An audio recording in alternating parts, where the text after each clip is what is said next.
ষষ্ঠ শ্রেণীর শিক্ষার্থী বন্ধুরা, আজকে তোমাদের সামনে আলোচনা করব তোমাদের জ্যামিতির উপপাদ্য 1। প্রথমে আমরা দেখে ফেলি উপপাদ্য 1 কি বলছে। উপপাদ্য 1-এ বলছে যে যদি কোনো সরল রেখার যে কোনো বিন্দুতে একটি রশ্মি এসে মিলিত হয়, তবে যে দুইটি সন্নিহিত কোণ উৎপন্ন হয় তাদের সমষ্টি দুই সমকোণ।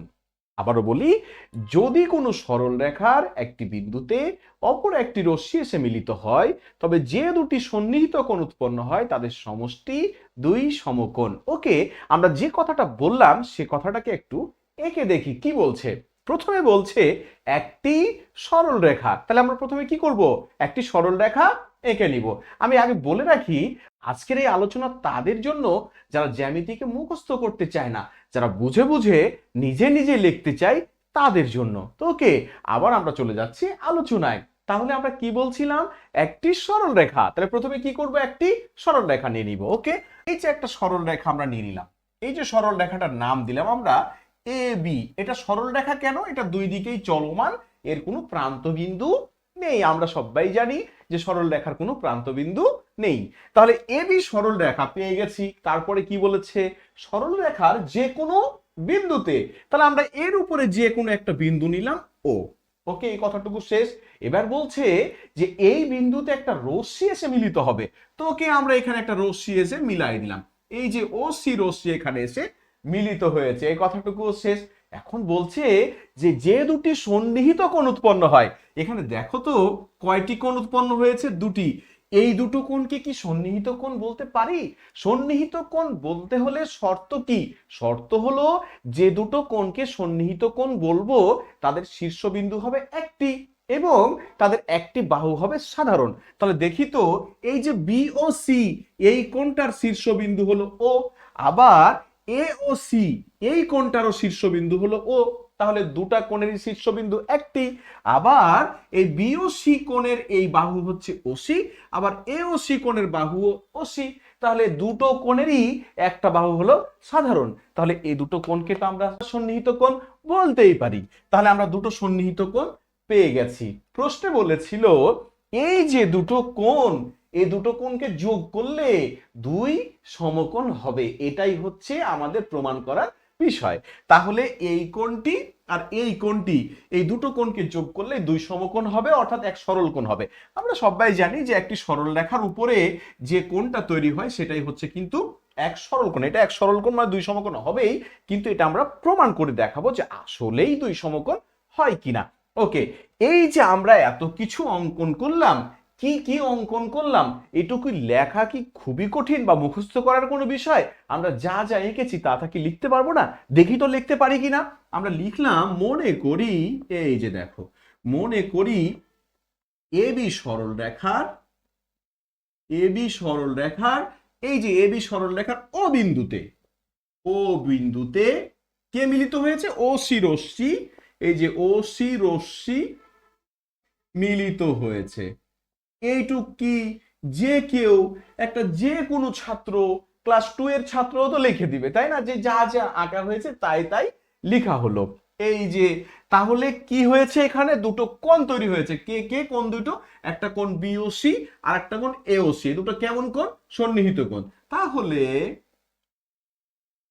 কোণ এওসি এবং কোণ বিওসি দুটি সন্নিহিত কোণ উৎপন্ন হয়েছে।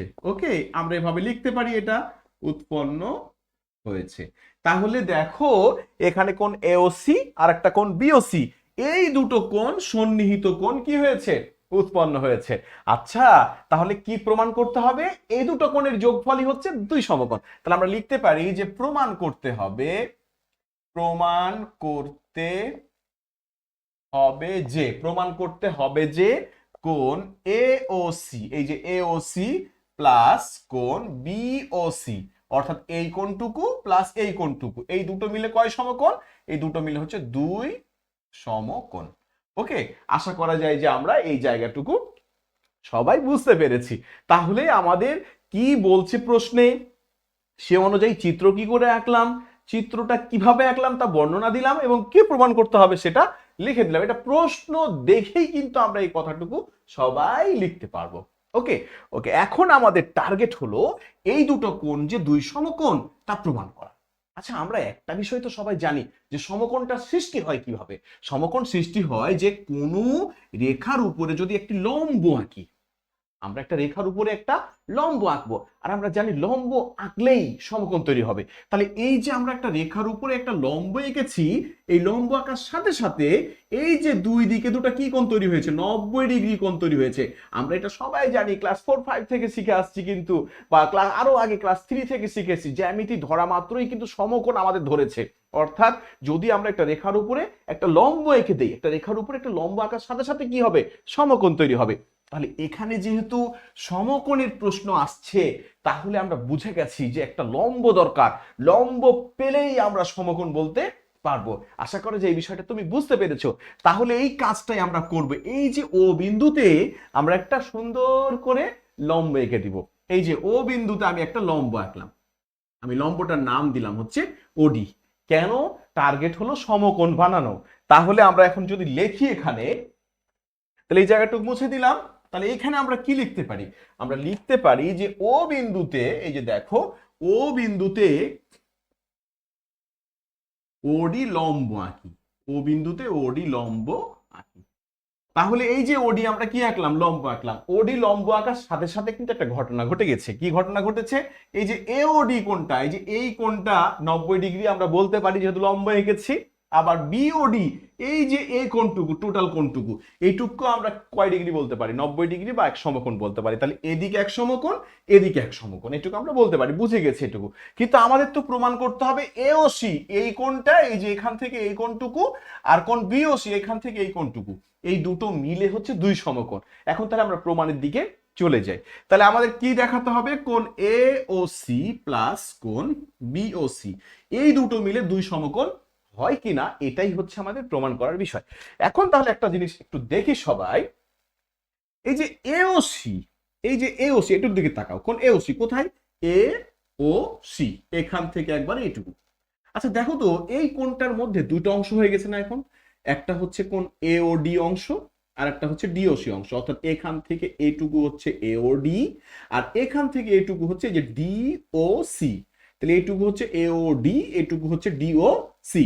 তাহলে এওসি এটাকে যদি ভেঙে এখন লিখি, আমি এওসিটাকে ভেঙে দিলাম, ভেঙে দিয়ে লিখলাম এওডি প্লাস ডিওসি। কোনো কি পরিবর্তন হবে? হবে না নিশ্চয়ই। তাহলে এওসি কে ভেঙে আমরা লিখলাম কোণ এওডি, এই যে এওডি প্লাস কোণ ডিওসি। নিশ্চয়ই ক্লিয়ার হয়েছে। এই যে এওসি কে ভেঙে দিলাম, এওডি আর ডিওসি দুইটা পার্টে ভাগ করে লিখলাম। সাথে কে থেকে গেল, বিওসি প্লাস কোণ বিওসি। আশা করা যায় এইটুকুতে কোনো সমস্যা নেই। শুধুমাত্র কি করেছি, এওসি কোণকে ভেঙে দিয়ে এওডি আর ডিওসি লিখেছি, বাদ বাকিটা ঠিকই আছে। ওকে, এখন দেখো তো, এটাকে ভেঙে তো এটা লিখলাম, এখন বলছি এই জায়গাটুকু আমি যোগ করতে চাই। ওকে, এই যে ভেঙে লিখলাম, ভেঙে একটা দুইটা অংশ পেলাম, এই অংশটার সাথে এখন এই বিওসি অংশটা যোগ করতে চাই। দেখো তো, ডিওসি মানে এইটুকু, ডিওসি মানে কোনটুকু, এইটুকু, আবার বিওসি মানে এইটুকু। তাহলে এইটুকু আর এইটুকু যদি আমি যোগ করি, যোগ করলে এই টোটাল অংশটা আসে না, কোন বিওডি, নিশ্চয়ই বুঝতে পারছো। অর্থাৎ এই অংশটা আর এই অংশটা যোগ করলে আমি এই বিওডি অংশটা পাই। তাহলে এইটুকুকে যোগ করে আমি তাহলে এখন লিখতে পারি কোন এওডি থেকে গেল প্লাস ডিওসি আর বিওসি যোগ করে কি হলো, কোন বিওডি। এই যে এইটুকু যোগ করে কেন বিওডি হলো আমরা লিখে দিতে পারি, যেহেতু যেহেতু কোণ ডিওসি প্লাস কোণ বিওসি, এ দুটো যোগ করে কত পাওয়া গেল, এ দুটো যোগ করে পাওয়া গেল কোণ বিওডি। এই যে আমরা কারণটা বলে দিলাম যে এইটুক সমান কেন বিওডি লিখলাম, আমরা কারণটা লিখে দিলাম যে এই দুটো যোগ করলে কিন্তু বিওডি হয়। ওকে, এখন দেখো তো, এওডি মানে এই কোণটুকু, আবার বিওডি মানে এই কোণটুকু। এই যে আমরা লম্ব এঁকেছি, লম্বর দুই পারের দুইটা কোণ, আর প্রত্যেকটি কোণ কয় সমকোণ করে, এগুলো এক সমকোণ। কেন? এটা যেহেতু লম্ব, এই দুটো এক সমকোণ হতে বাধ্য। তাহলে এখন এওডি আর বিওডি যোগ করে কয় সমকোণ হয়, তাহলে এই যে দুই সমকোণ। তাহলে কেন দুই সমকোণ লিখলাম, যেহেতু, আমরা কারণটা এখানে দিতে পারি, যেহেতু কোণ এওডি এবং কোণ বিওডি প্রত্যেকেই এক সমকোণ। অর্থাৎ প্রত্যেকটা কোণ কি, প্রত্যেকে এক সমকোণ, প্রত্যেকে এক সমকোণ।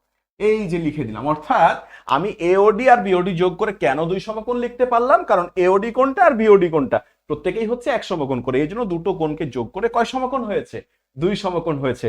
দেখো তো, এওসি আর বিওসি যোগ করে আমরা যে দুই সমকোণ প্রমাণ করতে চেয়েছিলাম, এটা কি পেয়ে গেছি না? পেয়ে গেছি। আচ্ছা তুমি এখন বলো তো, এখানে কি মুখস্থ করে বলার মতো কোনো জিনিস এখানে রয়েছে, নাকি তুমি বুঝতেই পারছো যে আসলে ঘটনাটা কি ঘটেছে? আশা করা যায় যে তুমি উপপাদ্য এক এখন নিজে নিজেই প্রমাণ করতে পারবে। তা আজকে পর্যন্তই, ভালো থাকবে সবাই, খোদা হাফেজ।